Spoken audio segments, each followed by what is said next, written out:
What's the meaning of archer?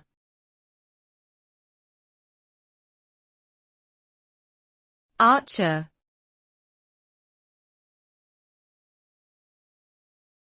Archer.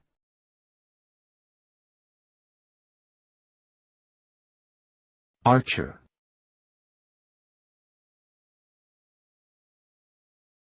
Archer.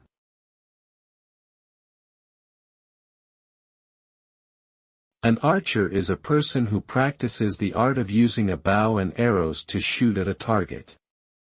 Historically, archery was used for hunting and warfare, but today it's primarily a sport and leisure activity.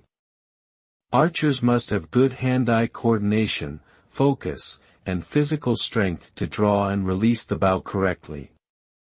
The accuracy and power of an archer's shots depend on several factors, including the type of bow, arrow, and target used.